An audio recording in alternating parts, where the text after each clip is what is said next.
We have made it to the 2025 MLB Draft. This is definitely one of the most important episodes of the series thus far, and that's because we've got a huge decision to make regarding the 4th overall pick.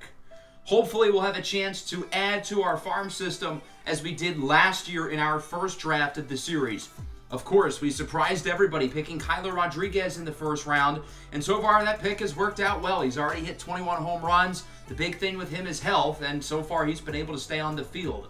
We drafted a gem in the 4th round with lefty arm Scott Rios, who is the #1 prospect in all of baseball. Well, I would suspect Rios is going to lose his spot as the #1 prospect in Major League Baseball because there are multiple players in this draft class who I feel are legitimately special talents. So the weird thing about us having the 4th pick is that I feel like this is a 3-player draft with 3 guys at the top who have set themselves above the rest, being Caleb Mitchell, Tommy Rogers, and Jeremy Franco.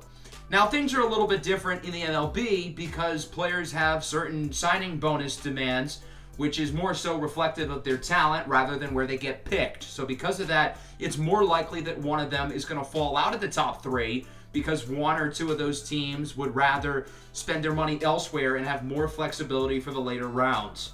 So it's going to be interesting to see if any of those guys follow us at the 4th pick, and if they do, is that the route that we ultimately want to go with, or would we rather have more flexibility by picking someone who's cheaper? Of course, it's the Mets, Angels, and Red Sox who hold our fate above us. Let's see which combination of Franco, Rogers, and Mitchell, if any, fall to pick 4. So with the first pick in the 2025 MLB Draft, the New York Mets select Steven Tejada, the center fielder from Cuba. Welcome to the draft, everybody. This is certainly a surprise.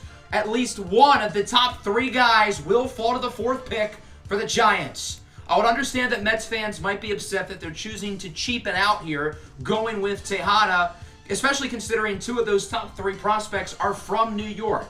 Nonetheless, this is a really good consolation prize, and I really don't mind this pick from the Mets. Tejada is a rangy center fielder whose bat is raw, but I think it has some really good long-term upside. I think this is going to work out better than people might expect for the Mets because it's going to give them more flexibility for later in the draft, and they're still picking someone who has an immensely high ceiling. The Angels, with the 2nd pick, select Caleb Mitchell from Syracuse. So ultimately, they will pick Mitchell over both Franco and Rogers. Those 2 arguably have more upside, but Mitchell, I think, is a little bit more polished, being that he's played a higher level of competition at Syracuse. He's a switch-hitting third baseman who excels from both sides of the plate, and I think he's a pretty solid athlete as well. I don't think he's going to need to stay in the minors too long. I think he'll be able to contribute pretty early on, possibly as soon as next season. And with that, there's only one more team ahead of us. With the 3rd pick, the Boston Red Sox select Todd Hernandez, a right-handed starting pitcher. So with that, both Jeremy Franco and Tommy Rogers are on the board for us with the 4th pick. Only one of the big 3 ends up going in the top 3, and now we've got a decision to make. Do we go with one of these 2? Franco is a big-time power bat who also hits for great contact, and he's really polished offensively for a 19-year-old. With Rogers, he might be a little bit worse offensively now, but you're getting more long-term upside with his speed and range in the outfield. I really feel like he is the highest ceiling of any high school prospect we've seen since Bryce Harper nearly 15 years ago. But these 2 are asking for a whole lot of money, especially with Rogers. He'd be asking for pretty much our entire bonus pool. There are solid cheaper options out there, such as Stephen Kuo, who I think also is going to be a really good player. Maybe not as good right away as those top 2 guys, but he's going to be a lot less expensive for us to pay. Pablo Rivera could be in play as well. He's a little bit older, but I think he's really polished. I think he's going to be able to stick at shortstop at the next level. So which one of those 4 players will it be here at pick 4? This is certainly the biggest decision of this series so far, and one that will alter the course of this franchise. With the 4th pick in the 2025 MLB Draft, the San Francisco Giants select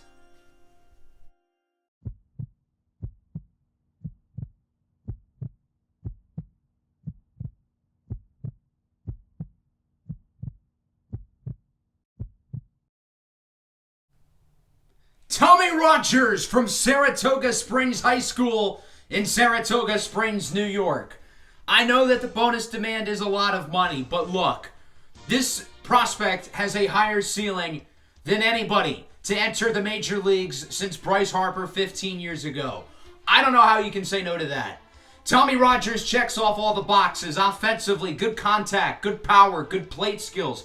Defensively in the outfield, he's got great range and a pretty solid arm. The best asset of his game, though, is speed. He's got a chance to be one of, if not the fastest players in Major League Baseball as soon as he's called up. He hits to all fields and really gives you everything you want in a five-tool player. The one question with Rogers is his size. He's only 5'7", but doctors think that he might not be done growing. This is somebody who plays the game with spunk, with swagger, and he makes it look fun. Despite being only 18 years old, I think Rogers is super polished and has a chance to play at an all-star level before his 20th birthday. That's how good I think this prospect is. He feels like a can't-miss player for the San Francisco Giants, and I am tickled pink that we had him fall to 4. No clue how that happened. Jeremy Franco will not have to wait much longer to hear his name called as he goes at pick 5 to the White Sox. Franco might be a little bit better offensively than Tommy Rogers, but I preferred Rogers because of his all-around game. Sure, Franco is a great bat, but what else does he provide other than that with adequate defense at first base and not really providing anything as a base runner? Nonetheless, I think he could be one of the best offensive players in baseball. David Campos from Cuba goes to the Rockies. We could see a run on pitching here as the Rockies look to solidify their staff with the top 3 bats gone. Justin Barton goes to the Athletics. Both him and Campos were projected to go in the second round, and both of them go earlier than expected. Our scouts were really high on these guys and feel like they belong in the top 10, and the same can be said for Colt Gorman, who ends up with the Washington Nationals with the 8th pick. I feel like these other teams are getting these selections right.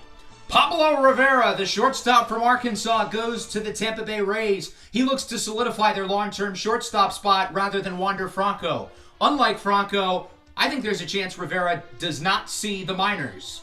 Jeff Ruzan goes to the Reds and Woody Gonzalez to the Marlins. Both of those look like reaches, but remember the last time the Marlins picked a prospect named Woody? Worked out pretty well. Alfonso Ferreira goes to the Tigers. Greg Gomez, the center fielder from Georgia Tech, goes to the Royals. I really like this pick for Kansas City. Another guy who I don't think is going to have to stay in the minors for long, if at all, and I think he could be their starting center fielder very early on. Ray Sixto, the second baseman from the Dominican Republic, goes to the Blue Jays. An intriguing switch hitter who I think will be able to produce offensively at a very young age. The Orioles select Tim Matsumoto, a rare miss in our scouts' opinion, from the Baltimore scouting department. And then Stephen Kuo is off the board, and he will be in our division with the Padres. This was a guy we looked at with the 4th overall pick, and we're going to get a front row seat to how his career does in San Diego. Kuo is a really good offensive player, great contact, and I like his range in the outfield. Jose Robles goes to the Milwaukee Brewers, another starting pitcher. Alfonso Valdez goes to the St. Louis Cardinals. That'll bring out the Braves, who picked Darrell Wilson. While we did not scout him, I'm not a huge fan of Wilson's archetype, where his potential is pretty much equal to his rating. I think that usually means he's not going to be very good. Gene Blackwell to the Ravens, and then Brandon Crook from Michigan State goes to the Cubs. Crook was probably the number 1 guy on our board going into the second round. I was really hoping he would fall to us, and unfortunately it does not happen. Fernando Orozco ends up in Arizona. Jason Ertzog goes to the Cleveland Guardians. The New York Yankees select Mark Lenzuski, the young second baseman. I think he's got a lot of upside, but there are some medical question marks. Larry Katimer goes to the Pirates, a solid pitching prospect. Eddie Vega Ramos goes to the Astros. Over half of the picks in the first round have been pitchers. Teams are noticing how deep this class is with position players. Bert Serrano to the Mariners, Aaron Luke to the Phillies. I compared Luke to Kyler Rodriguez last episode. I think there's a lot of similarities between the two of their games. Federico Gomez-Phelps to the Twins, and the Dodgers pick Luis Gonzalez, the second baseman from Clemson. We really like Gonzalez, a big lefty bat. He was the next guy who we were hoping would fall to us in the second round, but unfortunately it does not happen. Rich Juarez goes to the Rangers in the prospect promotion incentive round for Evan Carter, winning the Rookie of the Year. And I think we're going to start to see a run on relievers. Jaime Sanchez to the Brewers, Ronaldo Bautista to the Rays, Chad Gordon to the White Sox. Chicago ends up with 2 of the arguably 5 or 6 best players in the draft, with them, of course, getting Jeremy Franco earlier. Jackie Landry to Minnesota. Solomon Ziegler to the Marlins. He has a cool name and a cool mustache, so I like that pick just for that reason. Bob Mayo ends up with Cincinnati. The Detroit Tigers get Archie Montero. And then the Oakland Athletics, who probably should be picking at the top of the competitive balance round, they get Del Rivers.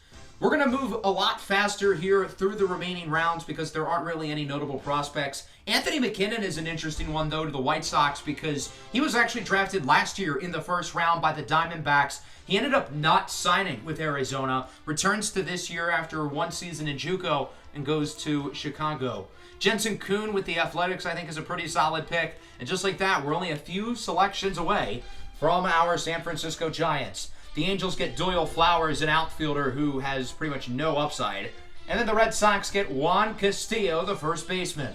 So that brings up the Giants with the 47th overall pick in the second round. And you'll notice a lot of the top players here are pitchers. As I've said in the past, I think it's way easier to find pitchers down the board. So because of that, do we look for a position player such as Otis O'Neill out of Alabama or Cody Trevino? As for the pitchers, there's a lot of them. Avi Park, Warner Green, Robbie Lester, and Alejandro Reyes headline the list. But do the Giants feel like there's enough value at pitcher down the board to get somebody here like, say, Otis O'Neill? It's a tough dilemma on do you focus on your positional value or do you focus on value? With the 47th pick in the 2025 MLB Draft, the San Francisco Giants select Warner Green, a right-handed starting pitching prospect from Pennsylvania. He's currently playing at Edison College in New Jersey. So Warner Green, the JUCO arm, ends up being the second-round pick here for the Giants. I was tempted by picking Otis O'Neill, but I feel like the value here with Green is too much to pass up. I think he's got a similar ceiling to the other pitchers on the board, but I think with his advanced age, he's going to be more ready to go and the floor is higher. I like Green a lot. I think he fits what we're trying to build in our rotation. He's really well-rounded without any major weaknesses in his game. He doesn't allow too many base runners. He's pretty solid in terms of his strikeout rate, and he throws pretty hard. He goes deep into games as well, which I think is a major plus. Green has a 4-pitch mix, including a fastball that tops at 97. He also has a changeup, curveball, and slider. And I think his skill set will really fit with the other young pitchers who we have added to the rotation. So Warner Green is the second-round pick here for the Giants. And as I said, we're going to skip through most of the picks that aren't super relevant, only talking about the important or interesting ones. Curtis Scott is a guy I liked for the third round. He goes earlier than I expected to Toronto. Alejandro Reyes to the Braves. They're able to make up for their poor pick in the first round. Rene Castellano to the Rangers. We looked at him quite a bit. And then Avi Park ends up with the Cubs. Our scouts had Park ranked a little bit higher than Warner Green. I preferred Green because I think the floor is a lot higher and the ceiling is pretty equal, along with Warner Green, in my opinion, being a better pure fit than Park. Robbie Lester ends up a few picks later to the New York Yankees. Lester throws super hard. His fastball tops at 99, but again, the floor was a lot lower than Green's.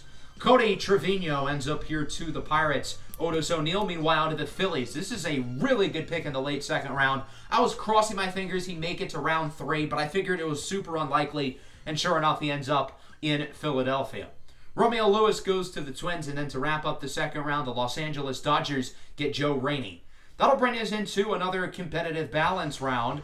The Brewers start with Charles Davis, and then the Diamondbacks pick a player who we really liked with first baseman Francisco Rodriguez from Maryland. Rodriguez was the number 1 guy on our board going into the third round, and I thought he was going to fall to us, but unfortunately he does not. A really good contact bat. And then Claudio Gonzalez ends up with the Rockies. He was one of our hidden gems deep down the board. He's got a super high ceiling. I did not expect him to go in the top 75 picks, but we'll see if he hits his ceiling as he will be entering our division. Sammy Montañez and Jaime Rosales are the 2 compensatory picks, and that'll move us into the third round. Jesus Rodriguez is another older pitching prospect who has a super high ceiling, like Gonzalez, who was picked by the Rockies. And then Eddie Pinto is a catcher who we had scouted for quite a bit. He goes the pick before us to Boston.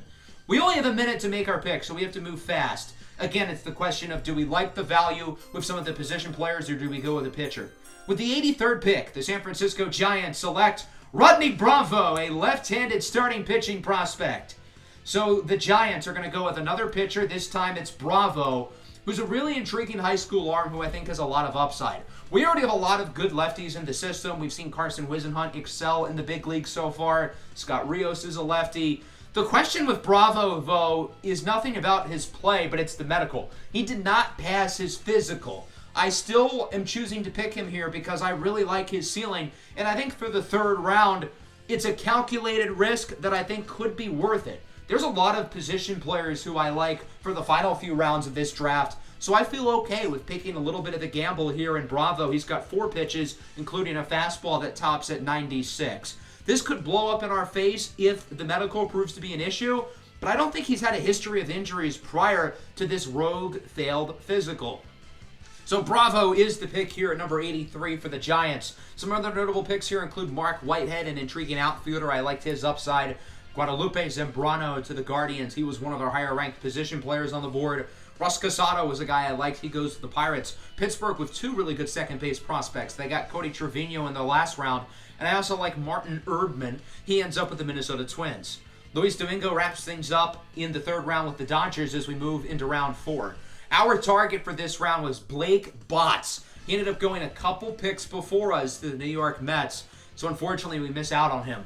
There were a couple other prospects who I like pretty much just as much as Botts, but he was going to be the pick here, so damn you, Mets.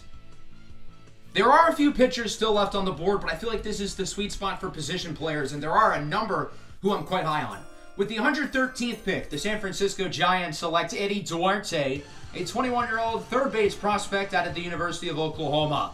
So Duarte will be the next position player joining the Giants farm system. He's a really solid college bat who's been one of the best offensive players in the country this year. I think Duarte has a solid glove at third base. He's a tough player. He hits for solid contact and solid power. I don't think he's as polished as Tommy Rogers, who is 3 years younger, but Tommy Rogers is also a unicorn. He's the exception to the rule rather than the regular.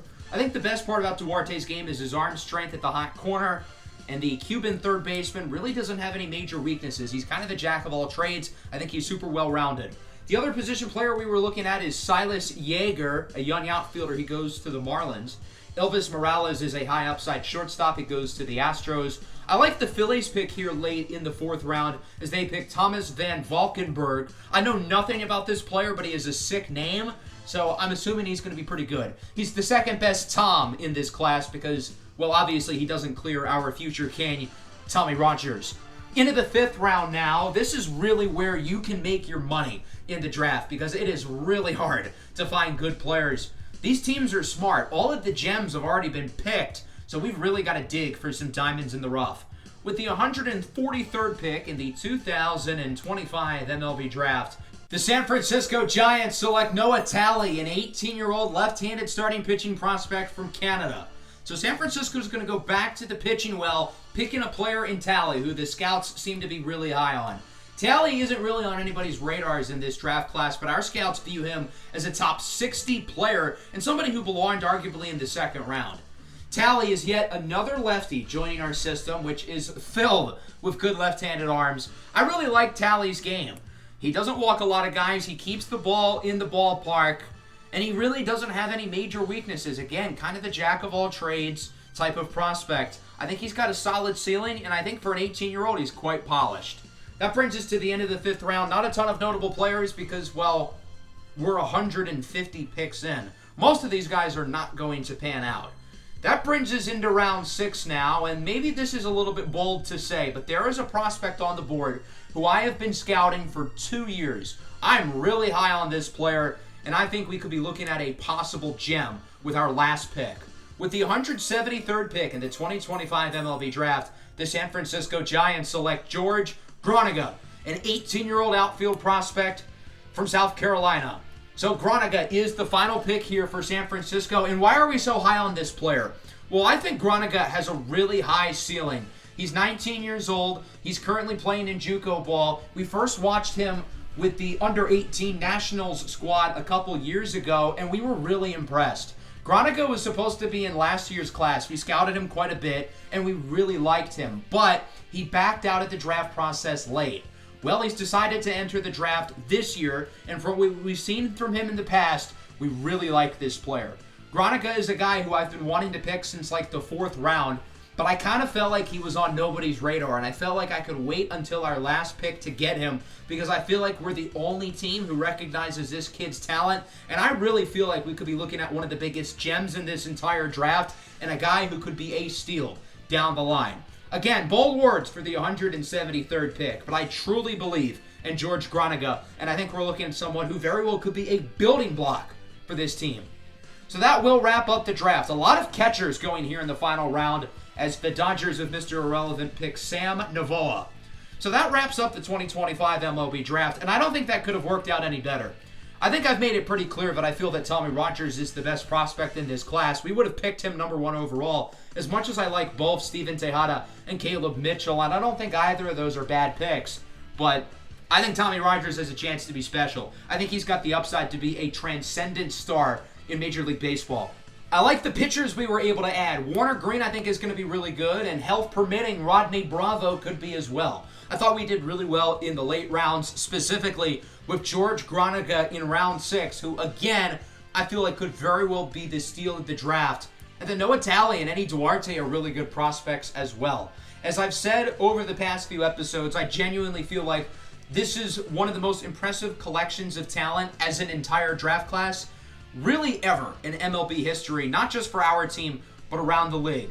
Before we end the episode, I've got some questions. It says we won this game 6-4, but it says Logan Webb got the loss and that Joey Meneses won the player of the game. When I go into the box score, though, it says we won 4-6. So, I'm confused. What I'm not confused about is how good this draft class is going to be for the Giants. Let me know what you thought of it down below in the comments. Next episode, we're going to go through the All-Star break and make it up to the trade deadline, which will be in the following episode. Hope everyone enjoyed. Make sure to leave a like and subscribe to the channel if you are new. Peace out.